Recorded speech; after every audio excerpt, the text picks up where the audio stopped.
Alrighty guys, it is Quad Mad here today, and I'm bringing you another Dragon Ball discussion about Dragon Ball Super and the Tournament of Power. And as always, if you guys have not somewhat caught up to where the spoilers are in Dragon Ball Super, this video will contain spoilers. And today we're going to be talking about Kefla and Toppo, and we want to have a little bit of a power scaling discussion as to whether or not we actually feel that Kefla is stronger than Toppo now that we've actually seen the peak of Toppo's abilities, where he had a fight against obviously Frieza, Android 17, and Vegeta, and we've seen him fight in his regular state versus his God of Destruction state. And I also brought along Mario Jimmy, also known as MJ, to join me in on this discussion. So MJ, now that we got all that stuff out of the way, what do you honestly think about this power scaling debate between Toppo and Kefla, and who do you believe is stronger? Well, this is actually kind of hard because it's left very ambiguous to how strong Toppo actually is, and we can get into that in a minute, but I want to also mention this.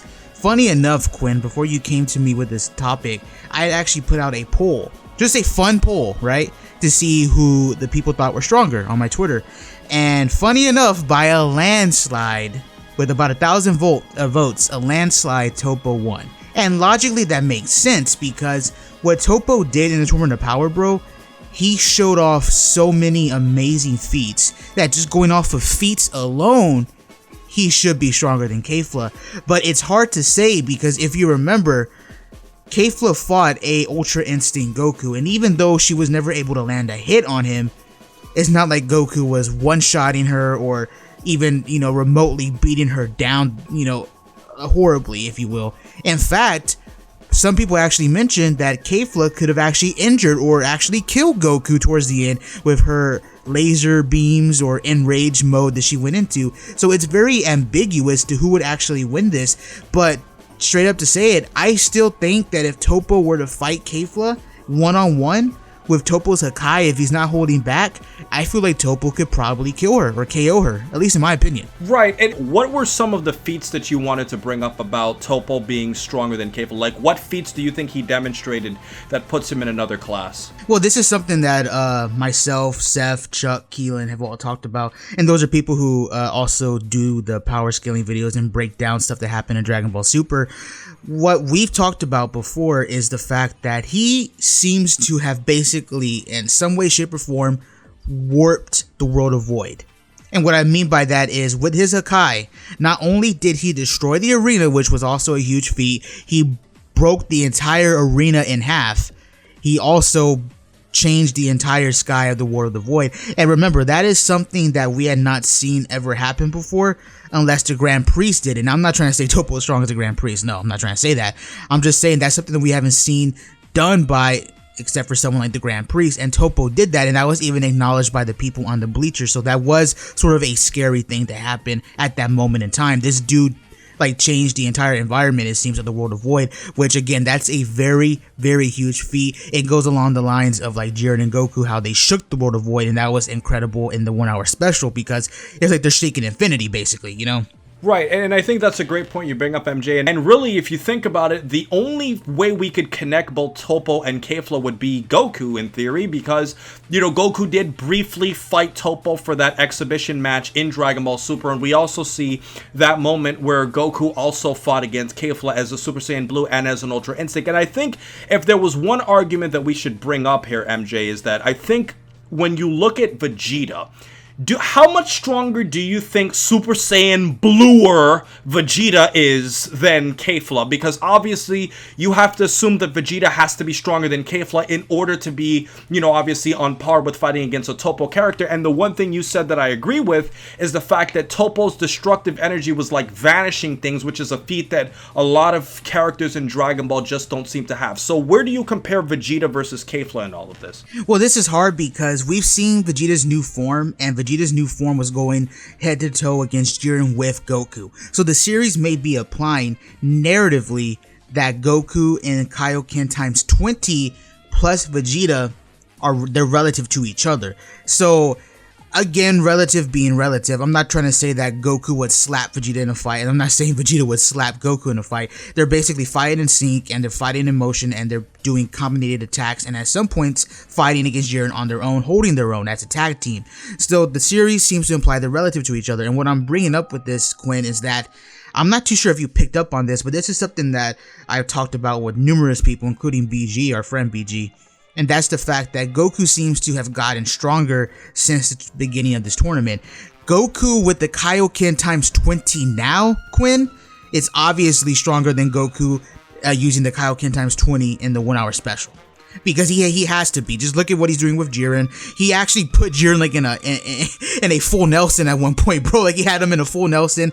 And if you remember going back to the 1 hour special, Jiren was bodying, you know, Goku. But wouldn't you say that the whole Goku Jiren thing would be because Jiren's holding back? Because obviously at the ending of 126, Jiren even said, all right, now it's time for me to get serious. And obviously that was implying, obviously when you look at the fight between Vegeta and Jiren, when Vegeta even told Jiren, you're not fighting me the same way you were fighting Kakarot. So do you think that could be Goku getting stronger, or do you think that could be Jiren's holding back, or both? It could be a bit of both, because we know Jiren does hold back a lot of his strength.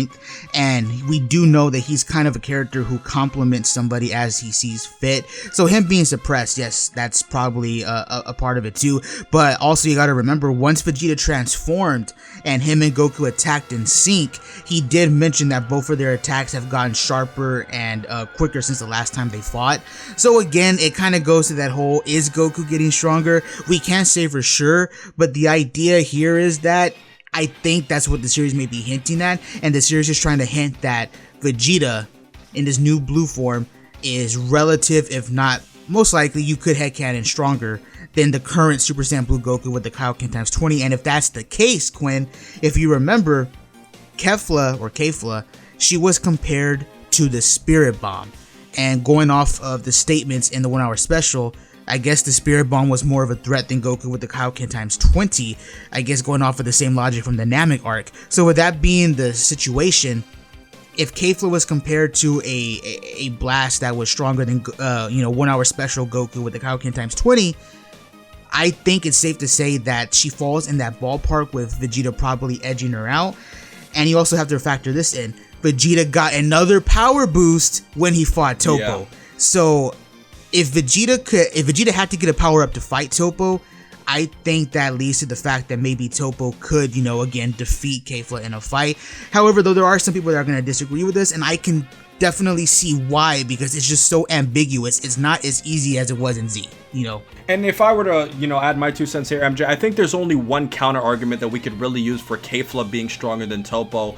And it would be the same thing that you said earlier, because in theory, if Goku did not get stronger throughout the Tournament of Power, since the first time he used, Super Saiyan Blue against Kale and then obviously Jiren, then you could say that Kefla could be stronger because, first of all, Super's been very inconsistent, because in one moment, Goku's Super Saiyan Blue is struggling against Kale, but then in another moment, regular Super Saiyan God Goku's taking on Kale and Caulifla individually at the same time by himself. So essentially, Goku as a Super Saiyan Blue is losing to Kale one-on-one, at least for a brief point in time, even if you say Goku could be stronger than what he was displaying. But then later on, just the regular red Super Saiyan God is manhandling both Kale and Caulifla. That's obviously something there too. And also, MJ, the biggest point about all of this, guys, is that when you compare Goku to Goku, if Goku has stayed the same in power, he was getting wrecked as a Super Saiyan Blue against Kefla, but yet he's somewhat holding his own against Jiren now for whatever reason. So unless Goku really did in fact get stronger, theoretically Kefla should be stronger than what Toppo's displaying, even if Toppo's demonstrating these feats, if Goku's power was equal to what he was using earlier when he was fighting against Kefla. Because if you think about it, Goku was using an abnormally high amount of power to get past Kefla, because if you think about it, Ultra Instinct is the strongest thing Goku's done so far, so if it requires an Ultra Instinct to beat Kefla, then you have to think Kefla must be the only character in the Tournament of Power that's like right below Jiren and then right next to Toppo, wouldn't you say? Yes, I do agree with what you're saying. I want to bring up one more counter argument. Kefla does seem to get stronger as the fight progresses. They kind of really abuse that whole saying, you know, get stronger throughout the battle situation. And the idea with Kefla is that, and then Piccolo actually stated this, people really got to go back and watch that episode, bro, because Piccolo kind of played the role of Whis, and he kind of was explaining the Goku versus Kefla fight, very similar to, again, what happened on Namek, where he was the one narrating to us what was happening. Piccolo states that it's like a never-ending cycle. Kefla gets stronger as Goku gets stronger. It's like they're monsters. Like, what are these people, right? So if that's the case, if Kefla were to come up against Toppo, and yes, I know she can't sense God Ki, but she could still feel the pressure of Toppo's overwhelming power. If she could somewhat feel threatened or feel the pressure of Toppo, she could probably raise her power to match Toppo if Toppo was indeed above her. And if, as we saw in these episodes, Quinn, Toppo seems very, he likes to finish his fights quickly. So he did it against Frieza, or at least he attempted to. He was trying to do it against 17, and then obviously he was about to literally KO Vegeta until Vegeta got a fairy tale friendship power up. So with that being said, it could really go either way, bro. Like, would Toppo allow Kefla to match him if he was stronger than than her, or would he just finish her off quickly with one huge Hakai? Right, and I think if there was one more thing we should add to the conclusion of this MJ, we have to also think about this logically, not just in terms of power, but who do you think would actually win a fight? And I do think Kefla's overconfidence combined with the fact that Toppo has like God of Destruction energy that can vaporize things tells me that if this fight was not in a tournament setting, I think Toppo would win, like, for sure. I can see that happening. If you really wanted to say Kefla was stronger, which I said, I can't really disagree with you because it's ambiguous. So if you wanted to say Kefla was stronger, then I still could see Toppo winning the fight, not only because of his God Destruction energy, but he also seems to be more well-pronounced in combat. Because if you remember, one thing that caught Kefla was she mentioned, oh, you can't dodge in midair, and Goku, being the genius fighter that he is, found a way to dodge her blasts without using flight and to take her out. So when it comes to also being a martial artist and being a trained fighter, remember, he was trained by Margarita, I could definitely see him pulling the win. But ultimately, guys, that's been our discussion as to who we think is stronger between Toppo and Kefla. My final take is that obviously I think Kefla should be stronger in terms of how she is in terms of just raw power and the theoretical power scaling, but I think Toppo would win a fight, and the same thing goes for MJ. But let us know what you think in the comment section below as to who you think is actually stronger, and don't just tell us why you think one character is stronger. Let us know why. Like, what's your reasoning, your power scaling evidence, you know, all of your thought processes and going to who you actually think is strong. And I'd also like to thank Mario Jimmy, also known as MJ, for hopping on this video. Thanks, bro. No problem, man. It's always a pleasure to be here. Alrighty, so with everything else said, please remember to rate, comment, and subscribe. And remember, as I always say, to have a great day, guys. And don't forget to check out MJ in my description.